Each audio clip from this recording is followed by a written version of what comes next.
Well, before we get in the program, Holly, it's time for this week's Joke of the Week. You know how I used to make loads of money clearing leaves from the garden? No, but continue. I was just raking it in. All right, okay. Yeah. You thought that was funny. I didn't know where we were going there for a moment. It's okay. This week's garden joke is brought to you by Rescue.com. American-made rescue products keep your family, home, and yard protected from pests, insects like wasps, hornets, yellow jackets, flies, ants, and more. Learn more at rescue.com. That's RESCUE.com. So, kids in the garden. Yeah, so now is a good time because, number one, the cold is gone, so you're not trying to get them out there to do something in the early spring, try and plant lettuce or radishes or anything like that. It's comfortable for them to be out. Right.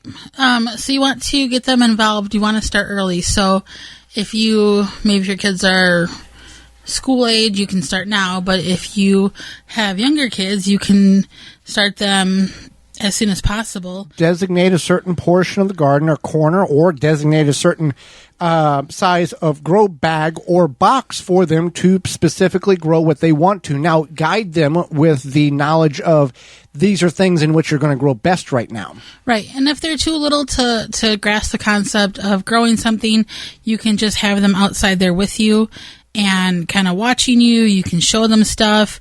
Even if they're super, super little, you can, get their hands in the dirt. You can say, we're planting the seeds. Don't let them eat the dirt. Don't let them eat the dirt. Try not to. They will. My nephew used to eat the dirt. Our niece too. Oh, yeah, I guess they both did. Yeah. Just by the handfuls. Yeah. And Joey brought up radishes, and yes, you grow the radishes outside in the cooler weather, but you can grow them inside, and they take 30 days. So you could grow some radishes inside. It's going to be of a challenge to grow them indoors. Your better success rate is going to be wait until the fall and grow them again. That's another option for you too. But you can do that, and you can show them, the seed to growth process. Well, the beans would be better option of putting them in a clear cup. Oh yeah, beans would work too. And the windowsill and watch the roots go. And just because radishes don't take long. Well, but the beans will germinate in less than 2 weeks, and you can basically watch the plant grow. You're not going to really transplant it outside in the instance of hardening it off, because the beans will grow as rapidly outside as they do indoors. But it gives them to get up every morning and look and see how the progression of that plant has gone over the last day. Right. It does give you an opportunity for learning. And as Joey had mentioned, give them their own garden area if you can. This is your grow bag. This is your container. Even if it's just 1 or 2 plants, get them interested. Think about, talk to them about the vegetables that they like to eat and what they can grow. And then you can even... Why can't I grow a pineapple? I want a pineapple. You can talk about that too. You can talk about why you can't grow a pineapple in certain areas. You can even go to your local farmer's market. Geographical map. Bring a map into it. Here's where we're at. Here's where pineapples grow. That, for that instance, if you're in an area where you can't grow a pineapple outdoors. Right.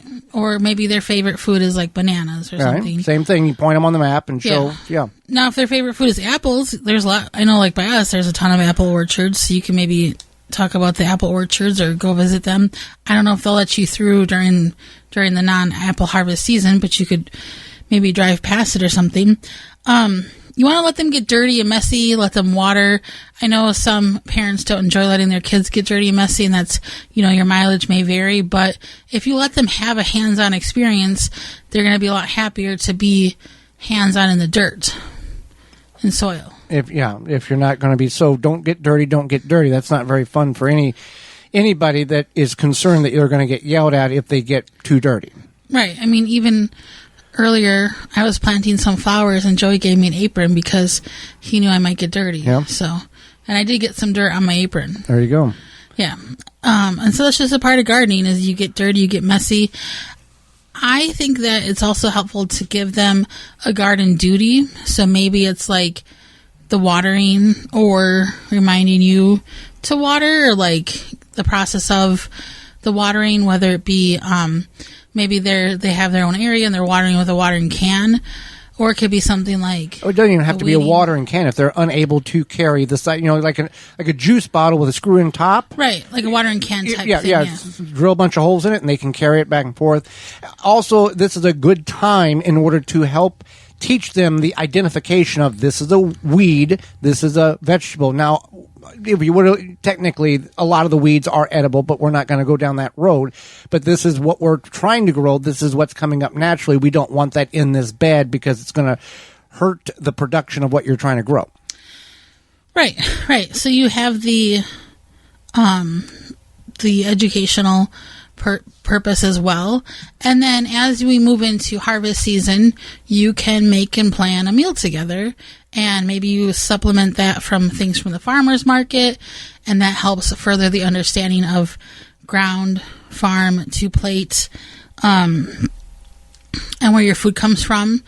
And also, just if your kids are older, as Joey had mentioned, like you could show them on a map certain things, but you can also show them on a map where maybe a tomato from the store comes from, like the big box store. Like a lot of them for us come from like Canada. Well, right now, sweet corn is in some of the big box stores for 33 cents an ear. There's nowhere in the northern portions of the United States that I'm aware of. It's probably coming from like Florida or South Texas. Yeah, somewhere down there, yeah.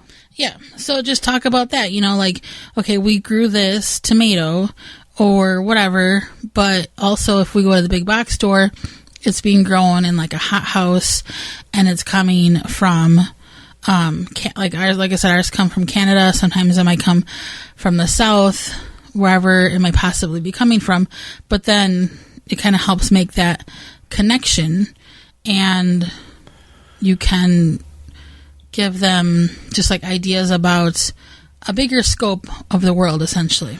Now, if this is far too much and you're not not really into gardening, but you tune in because you enjoy the program, a simple 5-gallon bucket with holes in it and one tomato plant on your your back porch, patio, or deck, or whatever plant you like, right? For you or your kids to watch and harvest. It could be like some peppers. Because there's some people that just grow like 2 tomato plants. That's it. Right. Or it could be some of those fun sweet peppers. Right.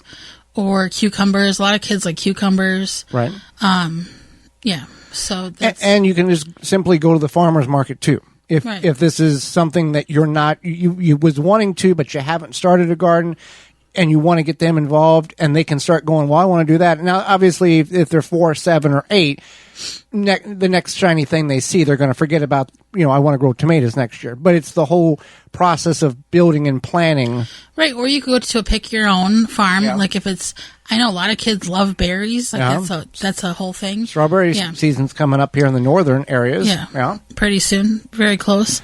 Yeah, so there's a lot of different options for making that connection. And they're going to harvest things that are immature, and they're going to pull up plants that shouldn't be pulled up. Oh, yeah. My niece and nephew did that. My brother-in-law does that. Uh-huh.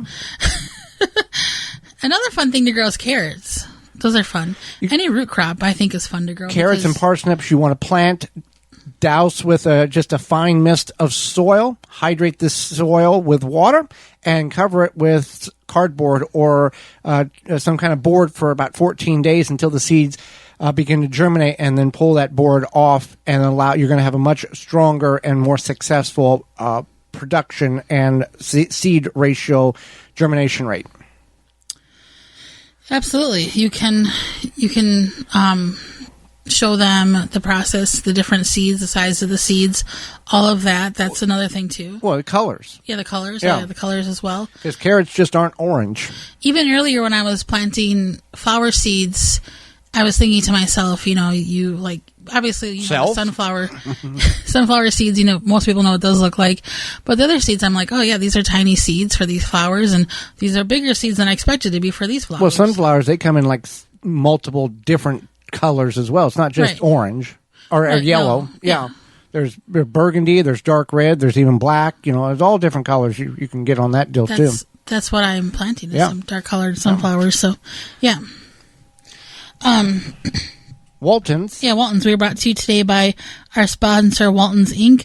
We know you care about where your food comes from. Canning, preserving your fruits and vegetables is great, but what about the meat? At Waltons, you can get all the equipment, seasoning, and supplies to make sausage, jerky, and any other meat product your way to your high standards. They have everything to make you go from animal to edible to the best finished product. Waltons even has a full line of their own meat grinders, mixers, and sausage stuffers. Waltons, everything but the meat. Use code GROW 888-50-GROW50 to save 10% off orders of $50 or more.